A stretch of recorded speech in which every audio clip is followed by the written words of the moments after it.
Okay, lecture part two. Let's talk about landfills. Yeah, burning trash. That's exactly what this is.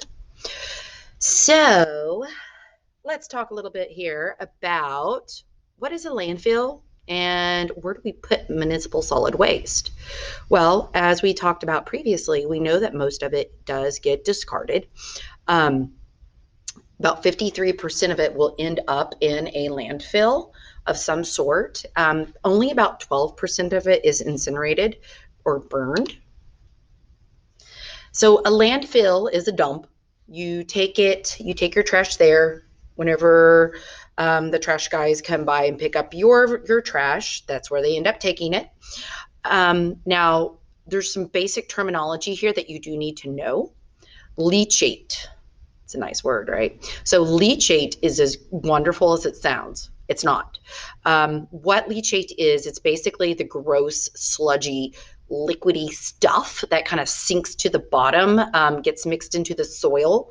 It's where chemicals have leaked out, stuff is broken down, chemical processes have, like spilled out of stuff. It's the gross stuff. That's leachate, and it can have differing degrees of toxicity, poisons, all sorts of stuff, depending on what is allowed in that landfill.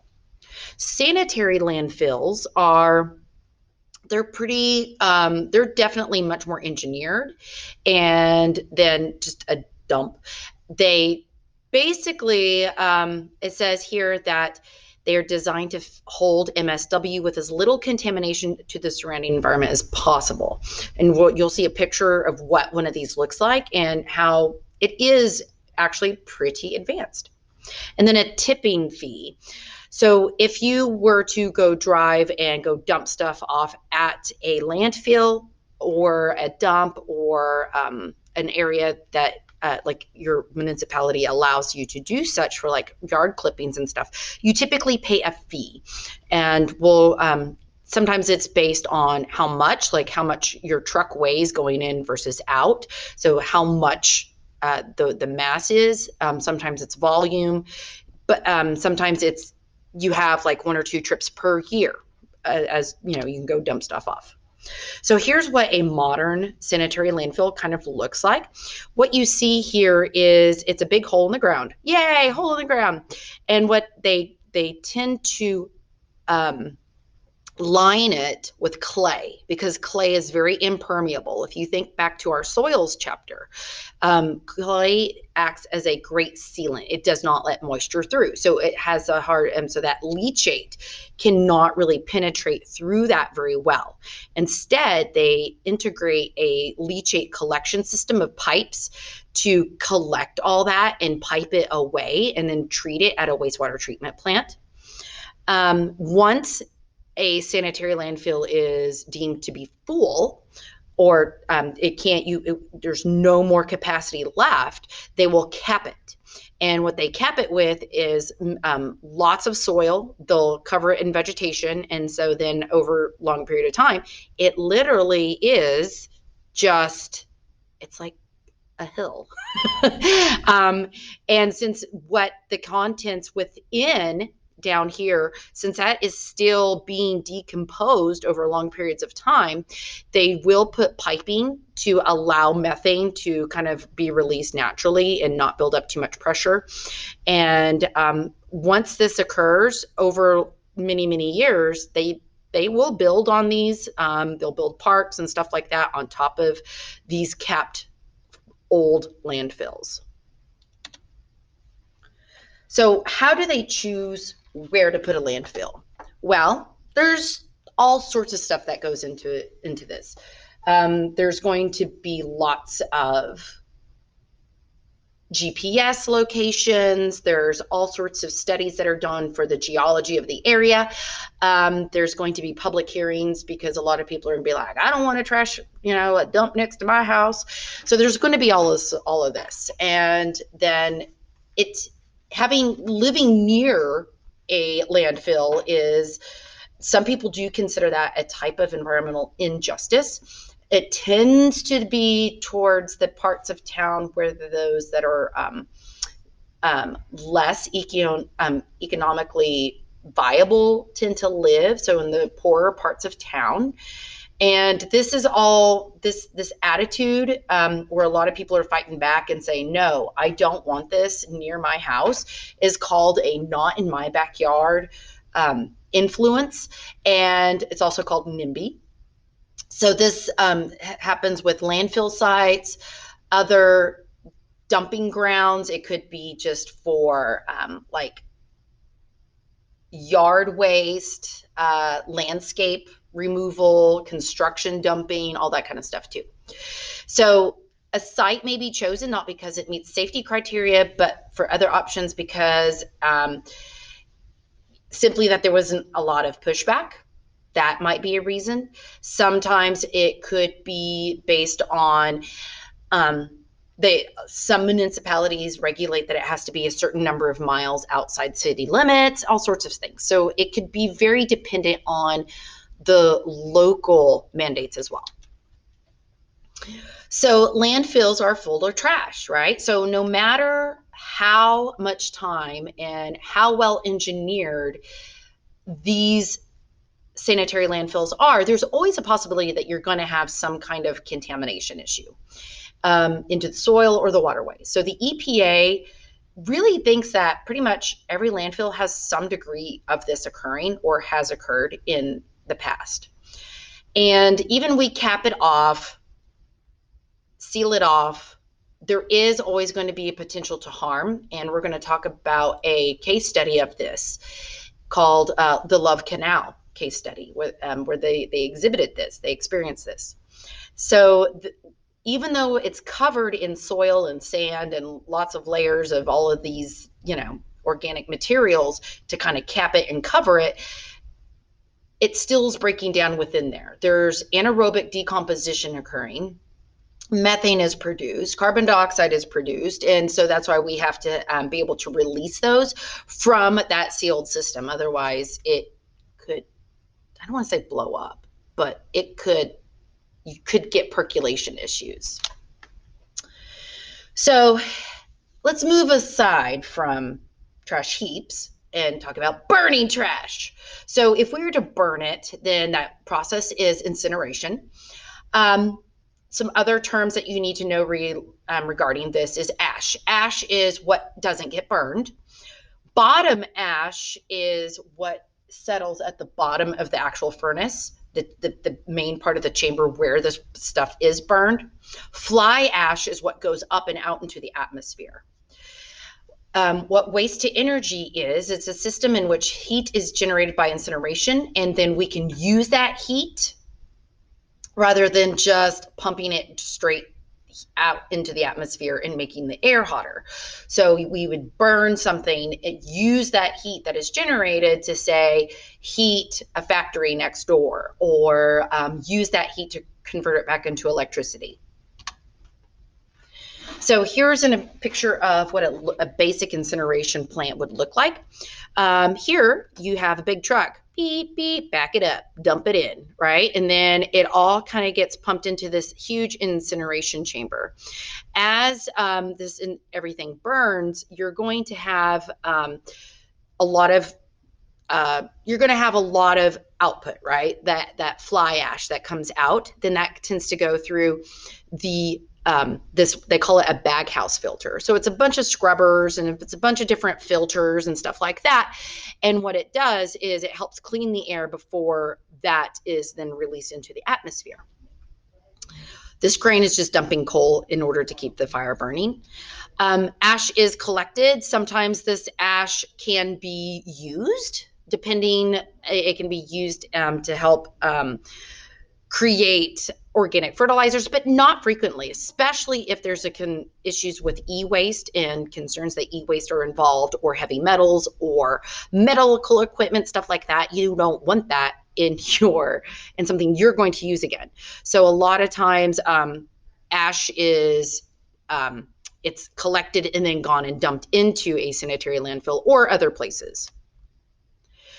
So let's talk about incineration. So tipping fees are higher because it takes more money, it takes more effort in order to run incinerators and then dispose of everything properly after the fact. Incinerators and their air cleaning processes may not fully be able to remove as many of those chemicals as they would like. So you're probably going to get more byproduct air pollution.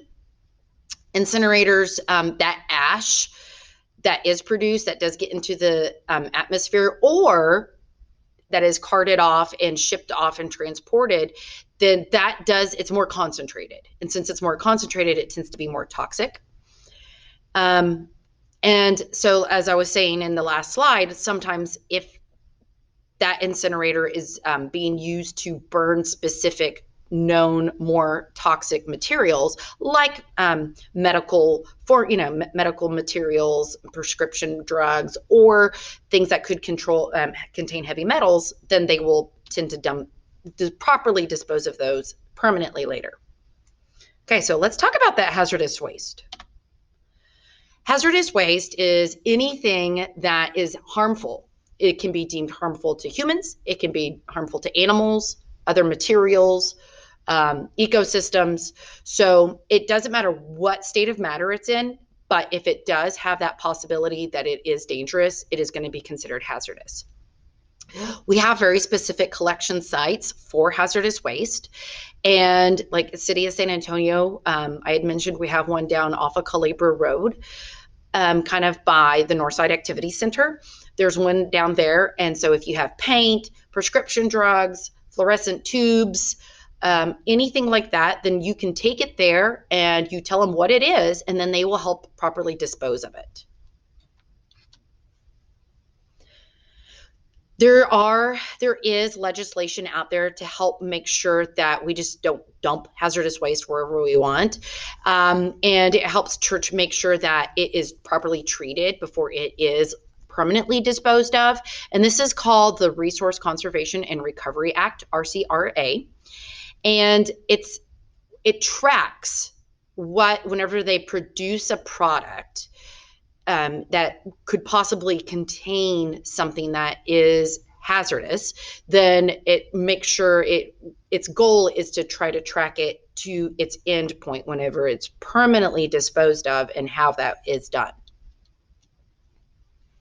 Now, hazardous waste also, we also have to watch out, because you have all these industries that have been going on for decades and have been producing hazardous waste, and before 1980, and then you also have, say, fracking sites, natural gas, all of these other businesses that produce hazardous waste. How do we account for that? Like, what do we do? So we also have the Superfund Act. And the Superfund Act is like the common name for the CERCLA, Comprehensive Environmental Response Compensation and Liability Act. Yeah, that's why we call it Superfund, because otherwise we have 1, 2, 3, 4, 5 big words. And so this was enacted in 1980. And what it does is it says, hey, you chemical and petroleum industries, you are not allowed just to walk away. You have to clean up where, sites that you close. Otherwise, we are going to tax you. And it's big time. It's big time.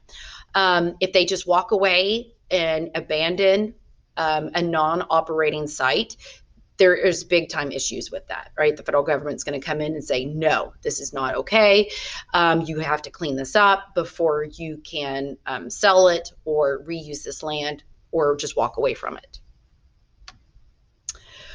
Brownfields. Brownfields are contaminated areas that have to be cleaned up before they can be reused or expanded.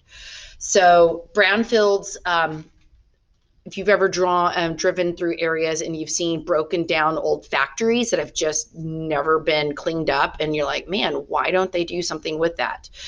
Gas stations that have been abandoned, landfills, anything that looks industrial and abandoned is probably a brownfield. And why that is because there are some contaminants there that are considered to be hazardous. It could be asbestos.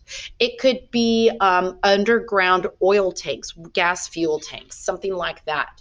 But it costs millions of dollars or a lot of money to properly dispose of that and break it down and clean it And a lot of times the people who own it don't want to deal with it. So they leave it as is. But also, technically, those areas cannot be rebuilt on until that is remediated. So, yeah.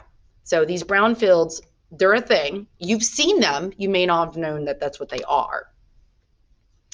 All right, we're getting there. We're getting there. Module 55. Woohoo! Let's talk about new ways to think about solid waste. All right, so as we move on and we're trying to become more sustainable, one of the things that we need to do is this cradle to grave analysis that we had referenced in just a few slides ago. So this is a tool that we're trying to utilize more. Countries in Europe have tried to implement this more and have done a fairly successful job at this, but it's being able to track a product. So like if, let's say, an iPhone was built in China, shipped over here, you purchased it, you are under contract with your cellular provider with it, you break the screen, you get the screen replaced, you keep it for 2 or 3 years, then and then it like gets dumped in the toilet and then it dies. No going back. So then you properly recycle it, you take it to the recycling center, turn it in, that kind of thing. All right. So that would be life to end, cradle to grave analysis if we're able to track all that. That's a lot of materials to track. That's a lot of steps to track, a lot of hands that phone went throughout its life.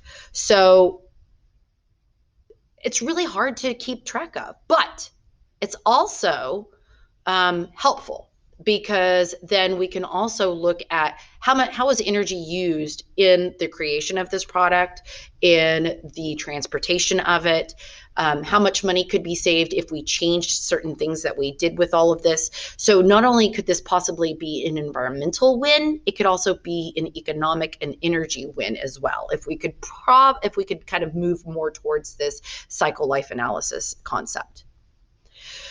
So here, now let's kind of talk about what integrated waste management is. We had talked about integrated pest management way back in the day.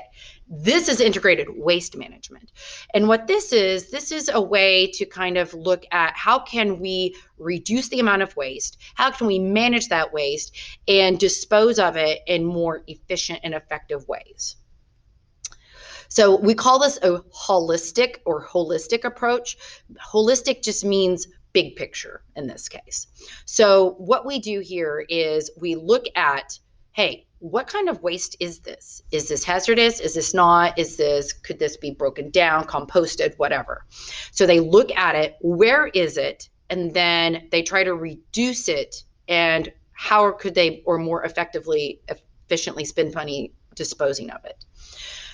It can get kind of complicated. I'm going to try to do a little bit more research on this to provide you a little bit more background than what just your book is providing, because I do think this is something that we're going to go see more of in our future. See, I told you we were almost done.